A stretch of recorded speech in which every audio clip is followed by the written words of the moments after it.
Si vous pensez que mettre votre argent de côté sur un compte d'épargne, c'est sécuriser votre avenir, je vais vous prouver dans cette vidéo que vous êtes en train de perdre de l'argent chaque jour. Oui, littéralement, votre épargne vous appauvrit. Et croyez-moi, je ne parle pas d'opinion, mais plutôt de faits, de chiffres, de réalité économique. Je m'appelle Joël, je suis banquier depuis plus de 10 ans et j'ai accompagné des centaines de particuliers et de professionnels pour investir intelligemment leur argent. Je suis aussi investisseur immobilier avec un patrimoine de plusieurs millions d'euros. Alors installez-vous bien, on va casser des croyances aujourd'hui et surtout restez bien jusqu'à la fin de la vidéo car je vais vous montrer comment sortir définitivement de ce piège. Commençons par déconstruire le plus grand mensonge financier de notre époque qui va dire que l'épargne traditionnelle est sûre. Donc voici un fait simple. Si on prend le rendement moyen du livret A, donc qui est le placement le plus utilisé en France, car bien que plafonné à 22 950 €, c'est un placement qui est exonéré d'impôts et de prélèvements obligatoires. C'est un placement aussi qui reste très liquide car on y accède quand on veut. Le rendement moyen du livret A était de 3% en début d'année 2025 et ce rendement a ensuite été raboté de 3% à 2,4% le 1er février 2025 et il va encore malheureusement reculer cet été dans le sillage de l'inflation. Ce qu'il faut comprendre, c'est que le livret A est un produit d'épargne réglementé par l'État et que son rendement n'est autre que la moyenne de l'inflation et des taux interbancaires sur le précédent semestre. Ainsi, au 1er août, le rendement du livret A va chuter malheureusement autour de 1,70%, alors qu'on a une inflation actuelle donc d'environ 2,5 à 3%. Pour rappel, l'inflation peut se définir comme la perte du pouvoir d'achat d'une monnaie, donc il va se traduire aussi par l'augmentation générale et durable des prix de biens et de services dans une économie. Donc si le rendement du livret A est inférieur à l'inflation, votre épargne perd du pouvoir d'achat avec le temps. Cela signifie que votre argent placé rapporte moins que l'augmentation des prix. Pour vous donner un exemple concret, vous laissez 20 000 € sur un compte d'épargne pendant 10 ans. L'hypothèse est que c'est 2% d'intérêt annuel, donc de rémunération de votre épargne.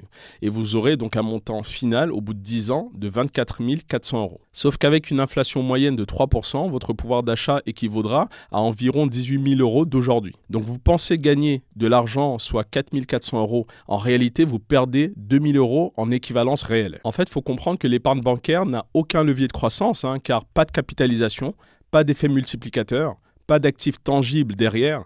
Et ce que personne ne vous dit, c'est que les intérêts versés sont toujours bruts d'inflation. Donc vous croyez gagner de l'argent, mais vous vous appauvrissez silencieusement. L'inflation, c'est un réel ennemi invisible, car bien sûr, l'inflation va ronger lentement le pouvoir d'achat, comme je l'ai dit, va être aussi continue, même en période de crise. Et l'inflation n'est jamais prise en compte dans les discours des banquiers. Pour vous donner un impact concret dans la vie quotidienne de l'inflation, une baguette à 1 € en 2020 va coûter 1,25 € en 2024. Un plein d'essence de 60 € en 2020 coûtera 75 € en 2024. Et l'exemple du loyer, pour un loyer de 800 € en 2020, le loyer va vous coûter en 2024 autour de 950 €. Mais votre épargne, elle, malheureusement, ne suit pas du tout cette progression. En tant que banquier, je peux vous révéler une vérité que peu osent dire, c'est que les banques gagnent sur votre passivité. On a parlé du livret A, mais il existe d'autres livrets réglementés, notamment le LDDS, donc c'est le livret de développement durable et solidaire, qui a environ 2,5% de taux de rémunération et plafonné à 12 000 €. Il y a aussi le LEP, donc le livret d'épargne populaire, qui a environ 3,5% de rémunération de votre épargne, mais il faut y être éligible avec des conditions de revenus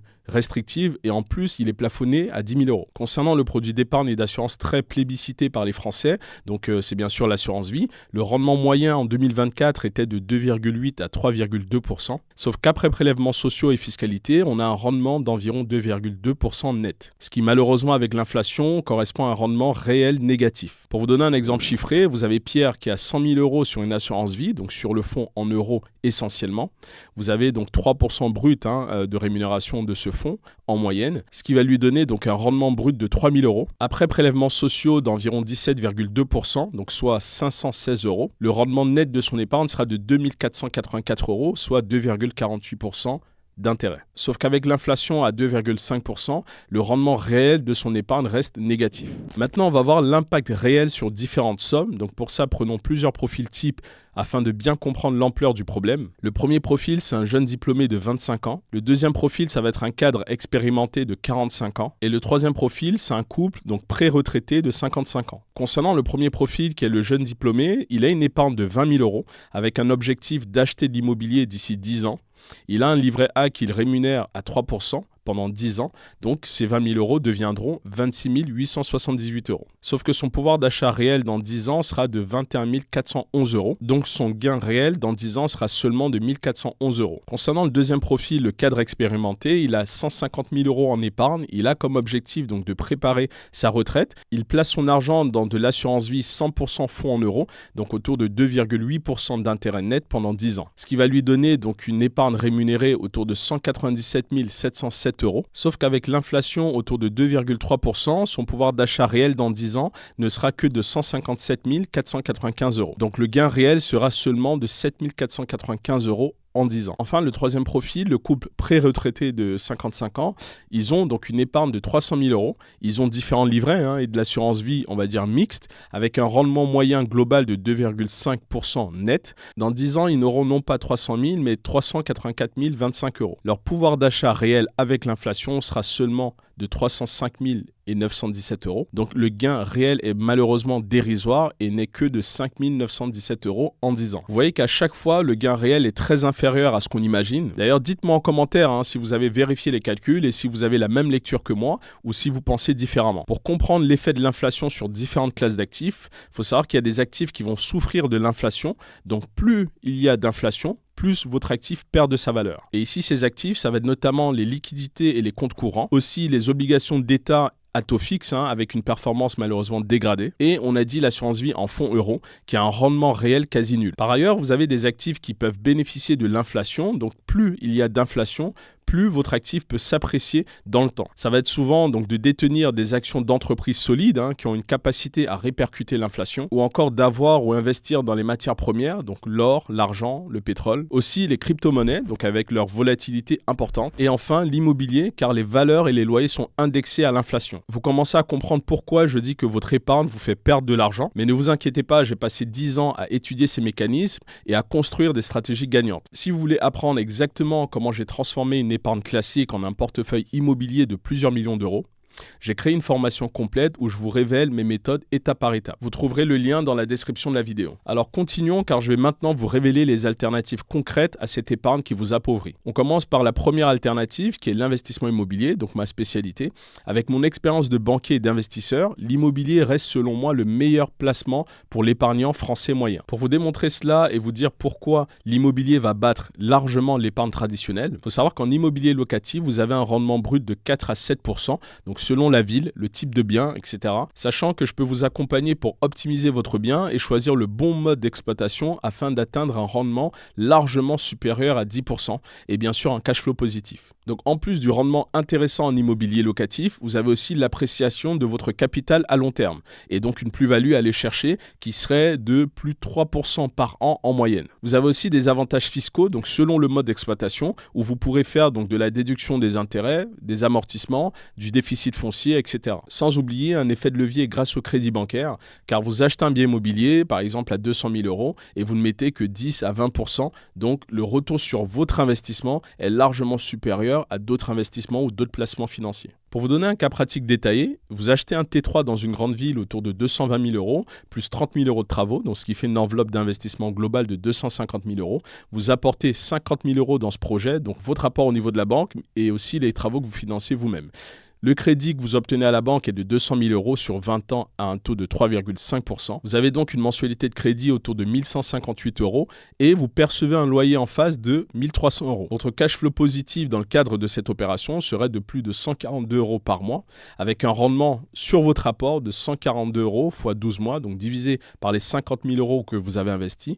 Le retour sur votre investissement serait de 3,4%. Ici, je parle bien sûr du ROI, le retour sur votre investissement, mais il faut aussi compter donc la plus-value du bien. Comme j'ai dit, votre bien va prendre de la valeur dans le temps, va s'apprécier, et aussi les économies d'impôts car vous allez optimiser votre fiscalité. Et n'oublions pas la trésorerie que vous allez pouvoir reconstituer pendant le différé d'amortissement si vous avez bien fait les choses. Donc si on cumule tous ces avantages, donc le retour sur investissement, la prise de valeur, les économies d'impôts, mais aussi la possible reconstitution de votre trésorerie, l'immobilier locatif est une réelle alternative concrète. Une autre alternative serait donc la bourse, l'investissement en bourse. En tant que banquier, j'ai vu trop de clients perdre beaucoup d'argent en bourse par manque de méthode, mais bien utilisée, la bourse peut être réellement efficace. Si vous prenez l'exemple de l'investissement dans des ETF, donc Exchange Trade Funds, Vous avez la diversification automatique du fait de l'ETF. Comme j'ai dit, c'est une enveloppe d'actions.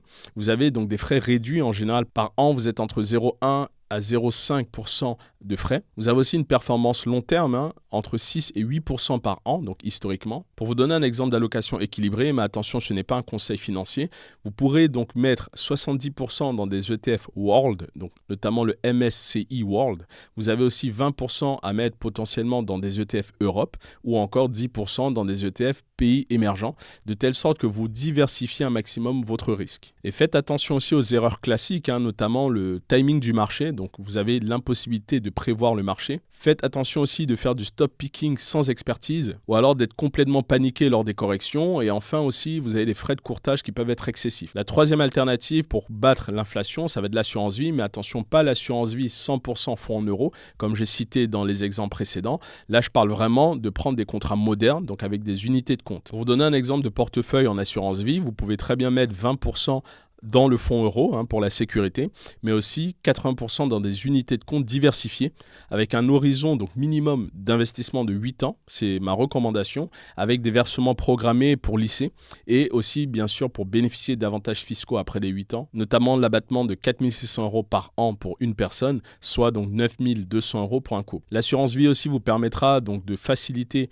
votre transmission aux héritiers et enfin vous avez une fiscalité qui sera réduite sur les plus-values. Maintenant qu'on a vu ces trois alternatives concrètes, ma règle d'or, ça va être de ne jamais mettre tous vos œufs dans les mêmes paniers. Pour moi, une répartition intéressante serait, à titre d'exemple, 60% dans de l'immobilier locatif, 25% en bourse, donc notamment ETF plus actions, 10% en assurance vie dans des unités de compte et 5% en liquidité, donc pour votre fonds d'urgence, ce qui permettrait de garder quand même des liquidités disponibles à utiliser en cas de besoin. Cette répartition peut vous donner un rendement moyen de 8 à 12% par an, donc bien supérieur à l'inflation. Vous voyez la différence ? Pendant que votre épargne traditionnelle vous fait perdre de l'argent, ces stratégies peuvent vous faire gagner significativement de l'argent. Mais attention, l'investissement sans méthode peut être dangereux. C'est pour ça que j'ai créé un accompagnement personnalisé où je partage mes 10 années d'expérience en banque et aussi mes stratégies d'investissement en immobilier. Dans cet accompagnement, vous apprendrez entre autres comment analyser un investissement immobilier rentable, mais aussi mes techniques de négociation avec les banques, les erreurs à éviter absolument,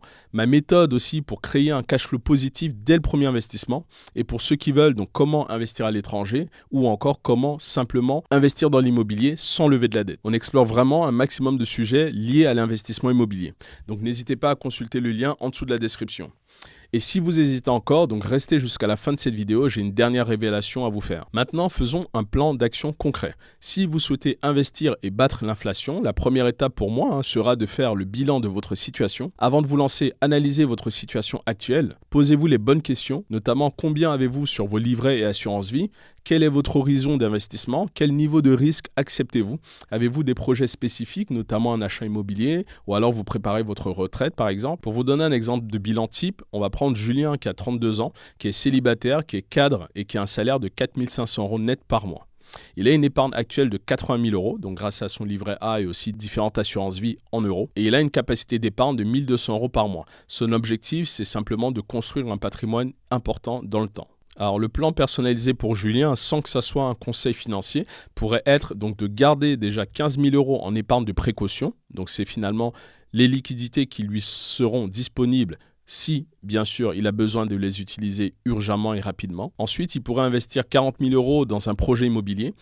Aussi, donc placer 25 000 € en assurance vie sur des unités de compte et continuer à épargner mensuellement, par exemple 800 € dans des ETF et 400 € à approvisionner pour un prochain investissement locatif. Une fois que vous avez fait le bilan sur votre situation, je vous suggère de choisir la stratégie selon votre profil. Le premier profil peut être prudent, donc c'est une aversion au risque, c'est pour le coup quelqu'un qui ne veut absolument pas jouer son capital finalement, il ne veut pas miser son capital.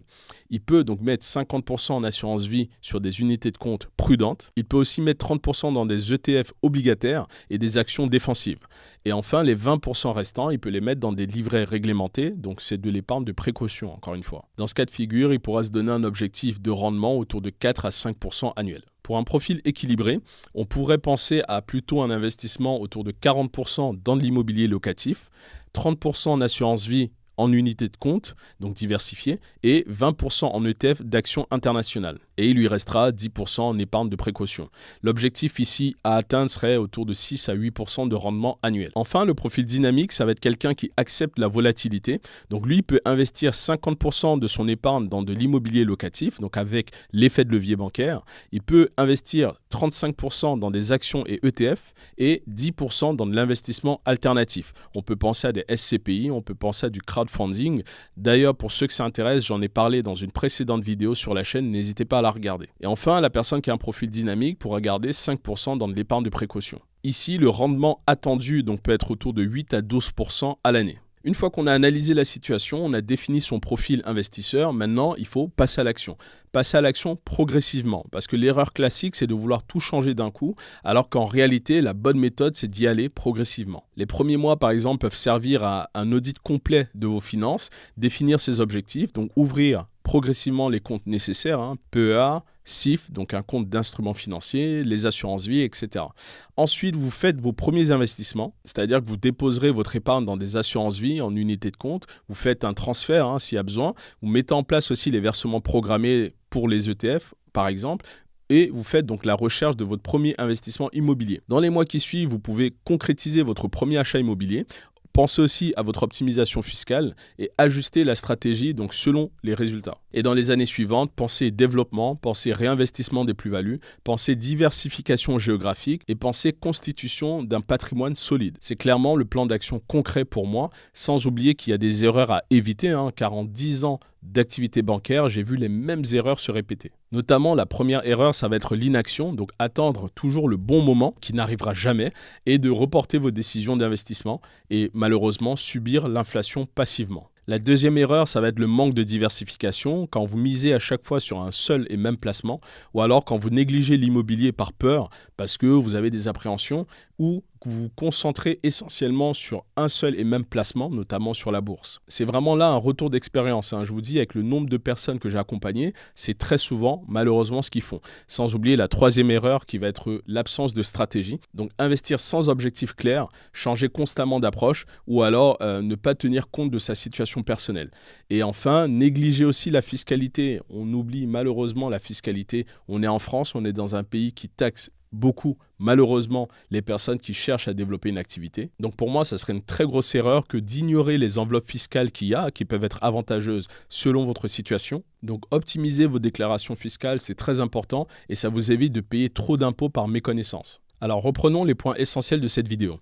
Retenez que votre épargne traditionnelle vous fait perdre de l'argent, donc à cause de l'inflation qui dépasse les rendements proposés. Donc il existe différentes alternatives, on a parlé de l'immobilier, de la bourse, de l'assurance vie en unité de compte et ces alternatives peuvent vous offrir des rendements supérieurs à ceux attendus dans de l'épargne classique traditionnelle, notamment entre 6 à 12% par an. Aussi la diversification est clé, donc ne jamais tout miser sur un seul et même placement et l'action progressive vaut mieux que l'inaction totale. Vous l'avez compris, chaque jour qui passe sans action vous coûte de l'argent. C'est pourquoi je décide sur cette chaîne de vous partager un maximum de valeur, de retour d'expérience en tant que banquier, mais aussi d'investisseur à travers donc les vidéos, mais aussi mes programmes d'accompagnement. Mais je partage aussi mon carnet d'adresses, les notaires, des agents, des courtiers, les banquiers, etc. J'ai tout un tas de personnes avec qui je travaille au quotidien, les artisans que vous avez déjà vus sur cette chaîne et bien sûr d'autres personnes que vous verrez aussi par la suite. Donc n'hésitez pas à booker un call de 30 minutes en one-to-one avec moi, qu'on puisse donc discuter à propos de votre projet et que je puisse vous intégrer aussi dans un groupe privé d'investisseurs